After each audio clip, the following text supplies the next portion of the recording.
Aaron, here we go. I got a specific one for you about playing in Memphis, the game you're going to do there.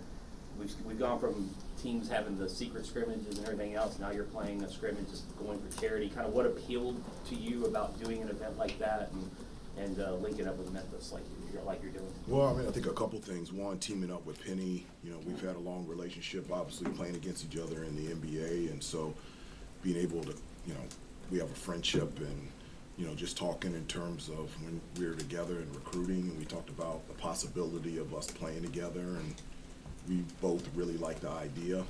Obviously, competing against a great team and program of Memphis early in the season to, you know, to prepare us and get us ready for the upcoming season, it's something that is really beneficial to us. And so we're really excited about the opportunity to do that, but also to serve St. Jude's Hospital. Obviously, you know, it centers around, you know, pediatric cancers and diseases. But that's dear to me with the experience of my mom passing away of cancer. And so to be able to play against each other and compete, but be able to serve together was something that was a no-brainer for both of us, and I'm really excited about the opportunity. We haven't had a chance to talk to you for quite a while. Go back to spring. You can call me. Did you actually answer? Steve, I'll have to go. Yeah, you're debatable. He's standing on the road. I can take. If you text me, I'll text you back. If you call, I won't pick it up. Just call me back. Yeah. You did that one time. In the spring, when you were looking to replenish the roster and looking for big guys, what are some of the challenges that you went through with the varying big guys that were out there? They're taking a lot of visits, and some have their hand out for a little bit more than others, and building enough of a relationship to get a feel for a guy during that process. What were the biggest challenges? I wouldn't consider them challenges. You know, obviously in recruiting, whether it's high school or the transfer portal, you're looking to, you know, to check two boxes, a want and a need. And once you find people that check those boxes in terms of want and need, then, you know, it's a developing a relationship and finding out if it's the right fit, not only for our team, but for our program. And so attacking the transfer portal is nothing different than recruiting high school kids. It's checking those two boxes, understanding what we want and what we need, and does it fit in what we're trying to do as a team in terms of the specific team upcoming year and also our program. And you got Ben Allen moving back in the spring. What are some of the things that jumped out at you about his game that you thought would fit? His versatility, his ability to rebound, defend. He can guard the post. He can guard guards out on the perimeter. His versatility on the offensive end, getting to the offensive glass, running in transition. His ability to shoot the ball from the outside, but also handle and make plays from the perimeter. Being able to score in the post, despite, you know, he's not as tall as Armando, but just his ability to be able to finish around the basket. That type of versatility was something that all of us were looking for, and we feel like we got in Vin. Obviously, Armando has been a staple in the front court was for a long time. For a decade. Yeah. The front court has been sort of remade with Ben Allen and Ty Clark and some of the other guys you've brought in. Just sort of generally, how do you feel about the state of the front court? Maybe there's some different things you can do this year with some of the new personnel. Yeah, you know, I mean, you know, the foundation of the way that we want to play, that, you know, that will never change. You know, obviously, and I've talked at great length that the most important thing for us in determining the outcome of a game is rebounding. So it doesn't matter who we have. You know, we're going to box out and rebound, and if you don't go to the offensive glass, you're not going to play for me. Just the benefit of us being a good defensive team. You know, last year we were a really good defensive team, and so, like, in order for us to get stops, you know, that allows us to get out in transition and run like we did last year. That was really good for us, you know, from an offensive standpoint and just our pace. And so I've always said I want to dominate points of the paint through post penetration and offensive rebounding, and it doesn't matter if we have 5 guys that look like me, that's what we're going to do. And so, but there's also, you know, at times, you know, according to personnel, you've got to tweak, you got to pivot, you got to alter and change. You know, Armando was one of one. And so, you know, people would ask, how do you replace Armando? You can't replace a one-of-one. And so this group is going to have to rebound. We're going to have to dominate points in the paint, maybe a little bit differently than the way that maybe Armando did. But we have the personnel to be able to do that, whether it's in the front court or the back court. And I'm really excited about, you know, the tweaks and the pivots and the ways that we can change and still doing what we want to do, is to still live in the paint, live at the free throw line, and attack the basket. With R.J. Davis, obviously one of the best players in the country, but how do you expect him to be even better this year than he was? Like, what would you like to see as making him a better player this year? Well, I mean, I'd be okay if he had the same type of year that he had last year, so I'd be okay with that. You know, last year's, it was historic. It wasn't a good or great year, it was a historic year. And him coming back, obviously, you want him to do the same things that he did last year. He did so much for us. But his, you know, leadership role has just been off the chart. It's been really nice to see the progression of him in terms of maturity and feeling comfortable to be that type of leader within his own personality. And, you know, I've always said that I was so fortunate as a freshman to have a Jeff Lebo and a Steve Bucknell that could teach me how to prepare, how to practice, how to play the right way to put me in a position to be successful. And now RJ has that, you know, with Drake, with Ian, with James Brown, with Cade, with Vin. And so continuing to do the same things that he did, because I thought he was an excellent defensive player. RJ was last year, and just his growth and from a leadership standpoint, it has been huge, and I'd like him to continue that, and he has already this year. Hubert, in terms of your pace, Yep. as you mentioned with the Armando answer, I mean, it sounds like you want these guys playing faster than they've ever played before. I do. What does that look like right now in the preseason in terms of what you're asking them to do in practice? What We're you're not there yet. What the message is, just like how are you going about making that happen, I guess? Well, you know, I've been straightforward and direct that I want to be the fastest team in the country from free throw line to free throw line. In order to do that, you've got to be in the best shape of your life, and there needs to be a full commitment in regards to how we're going to play that way. And so if you're not in the best shape of your life, you're not going to play. If you don't sprint to the offensive end, we're not going to play. If you don't sprint back defensively, you're not in the best shape of your life, you're just not going to play. And so I think we have the personnel that can really take advantage of early offense with our pace, with our speed, with our athleticism, with our versatility. And so I think it's something that's really good with this team. And so we talk about it. You guys will be out there for the first 20 minutes, and they'll be running.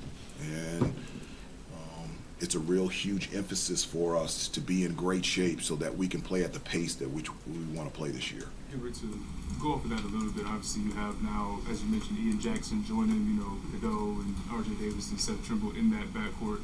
How do you see with him and his skill set kind of fitting into, you know, not only, I guess, that dynamic of guards, but obviously, you know, what you all are looking to do from an offensive standpoint? In regards to Ian and Drake, or just Ian Jackson. Yeah, okay. Yeah, I mean, you know, he's gifted, and his ability in the open court to do a number of different things is it's real. The speed and athleticism, being able to attack the basket, shoot from three. He's always loved to play an up-tempo style, pace, and it's one of the many reasons why I think he decided to come here. So he's going to fit in great out there on the floor with Elliott and Drake and Seth and RJ, and all those guys will be on the floor a lot at the same time. Hubert, with Seth entering initially his name into the transfer portal and then coming back out a few weeks later, can you just walk us through what those few weeks were like with you and Seth and the process of bringing him back in? Yeah, I mean, you know, at the end of the year, it's obviously different than when I was in school. You know, every kid, you know, at the end of the year evaluates, and, you know, there's decisions in terms of going to the NBA or the transfer portal. And I will say this, I'm so thankful and honored and excited that Seth decided to come back. He's an unbelievable kid. a joy to be around, a joy to coach, and the progression that he has made every year is exactly what you want to see as a coach and exactly what you want to see in as a player. And so just so thankful that Seth decided to come back, and there was no process. I never wanted him to go into the transfer portal. I wanted him to be here always. Coach Davis, how would you assess Elliot Cadeau and his progression? He's in year 2 now. What have you seen from him these past couple months? Yeah, no, I mean, it's his progression has been huge, but I would say specifically in 2 areas. You know, one, I mean, it's just his, he's just knocking down shots all over the place, and just the confidence as a result of the hard work that has been put in this summer. He's a guy that lives in the gym, wants to get better, and not just for himself. He really wants to get better to be able for our team to be better. And so he's always thinking about team. And then just his overall leadership is just off the chart. I mean, the way that he holds himself accountable, but the other players, the encouragement that he gives his teammates.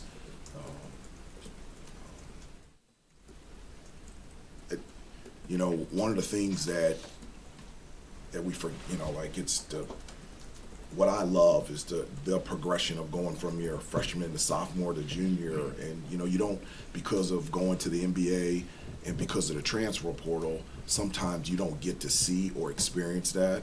And that's really one of the cool things, to see the difference of Elliot as a sophomore compared to a freshman.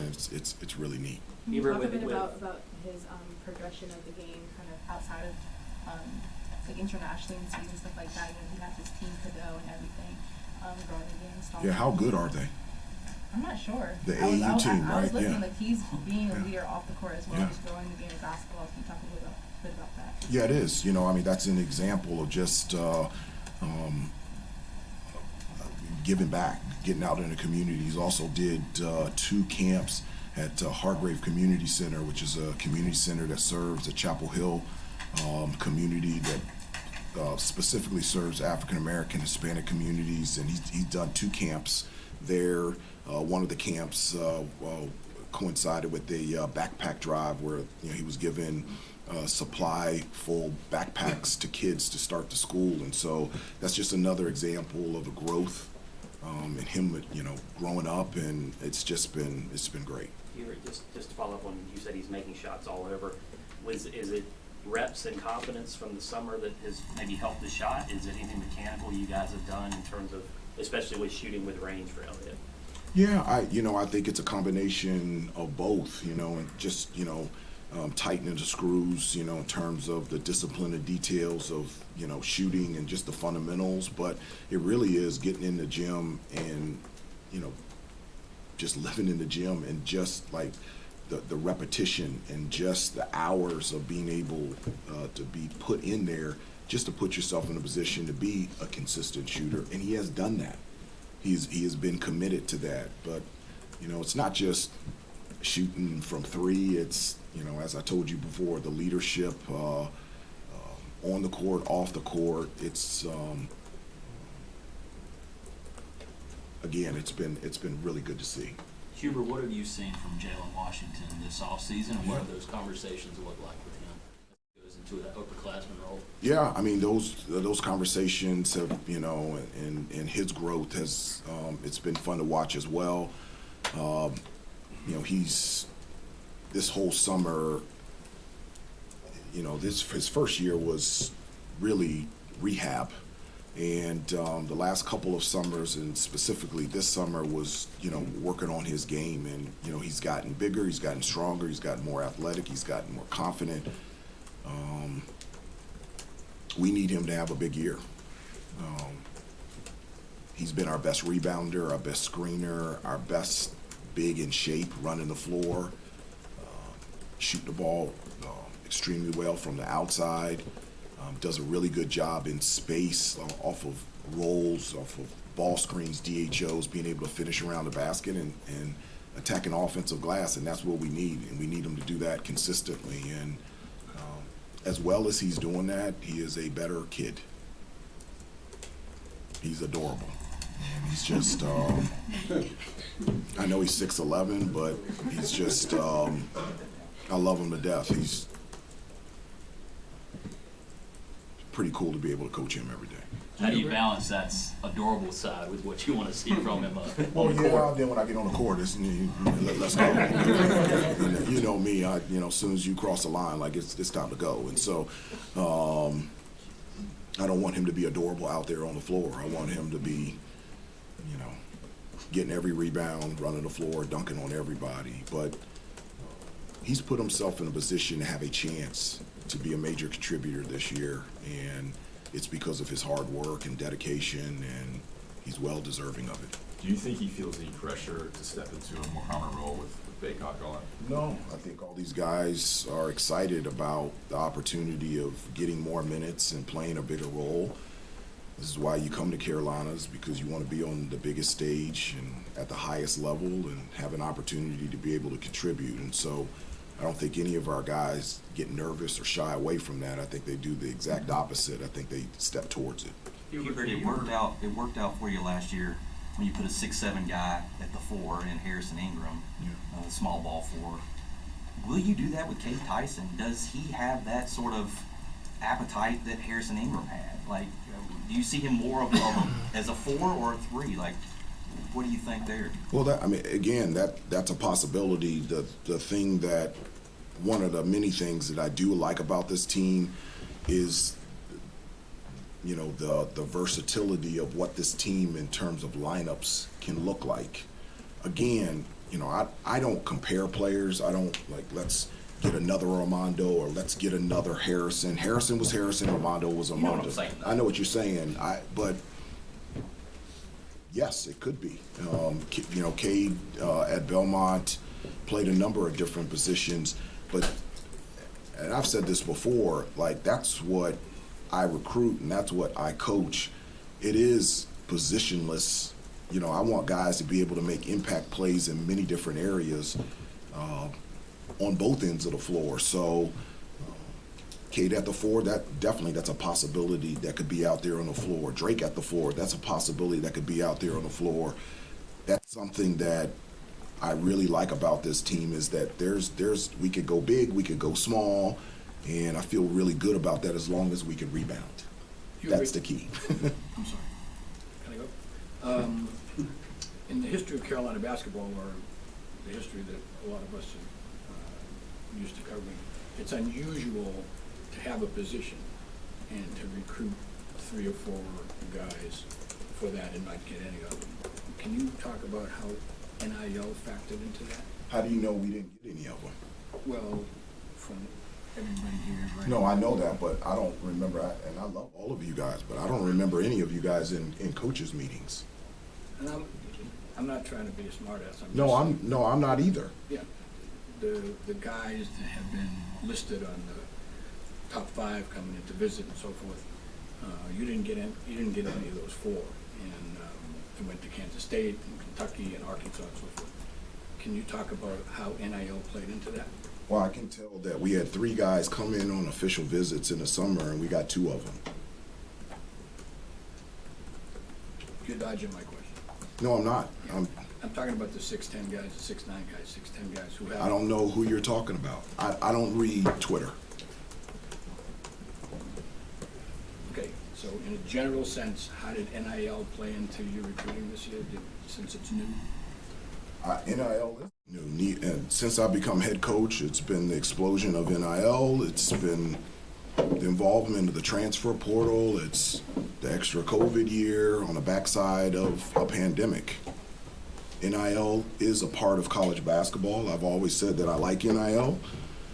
I feel like all of our guys, as opposed to when I was in school, their name, image, and likeness has been used everywhere, and they deserve to be compensated for it. Okay, if I were to guess, I'll just guess, okay, that 3 or 4 of the big guys that you recruited, they went somewhere else because they got more NIL money. Would that be an improper guess? I'm not a hypothetical guy, and that's why I said that 3 guys came on official visits and 2 of them committed.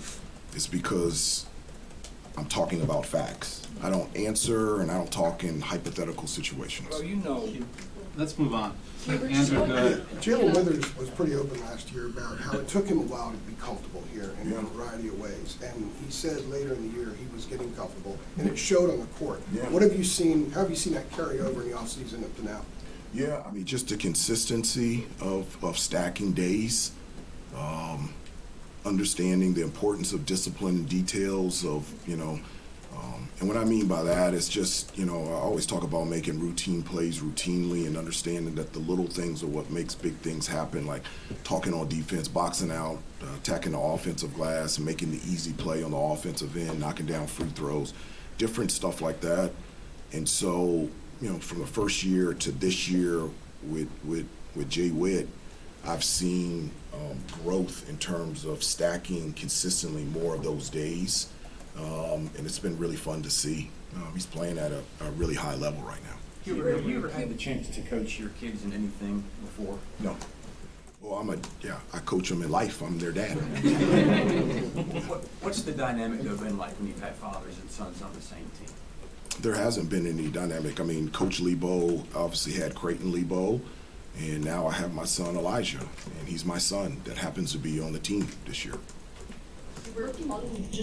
We haven't talked about Drake Powell yet specifically. You had a lot of chances to, drive out and see him play. He's pretty close. Yeah. What's impressed you the most that you've seen from him this summer? Just a number of things. Just his,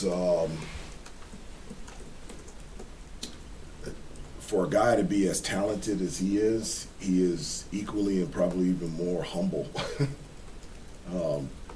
Just enjoys and loves being a part of a team. His athleticism and length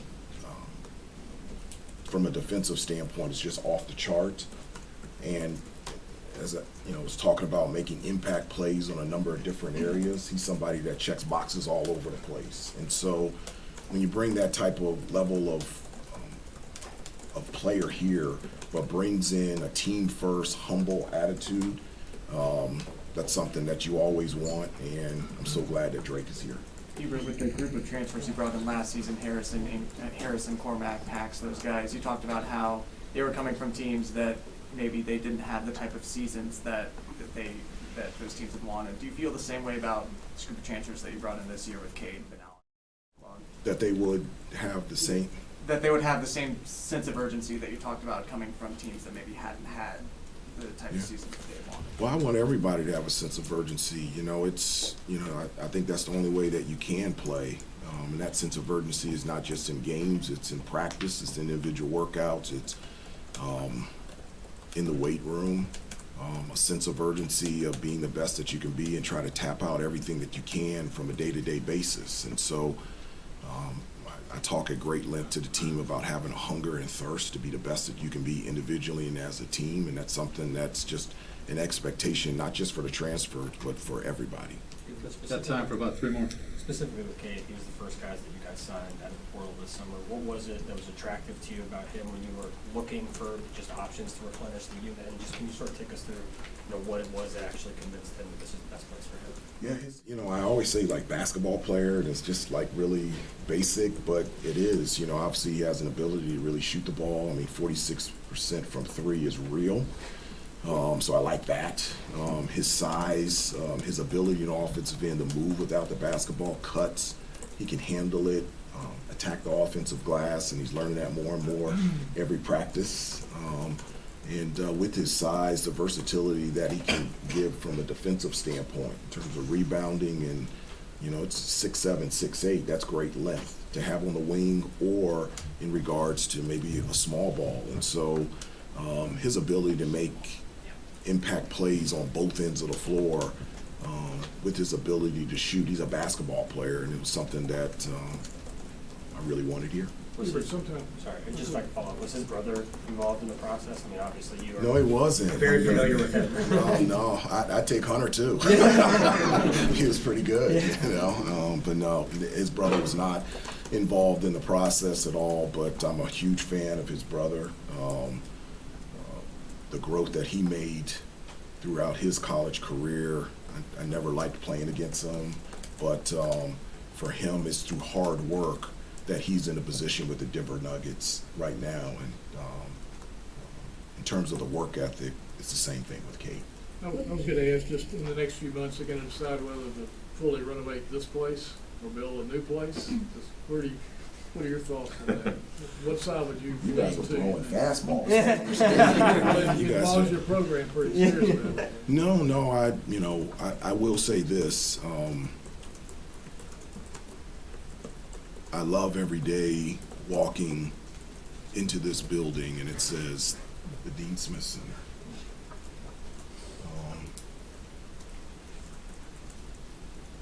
I love that.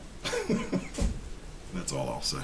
Looking at RJ, what are some ways that you kind of see him acting as that leadership in practice and outside of practice?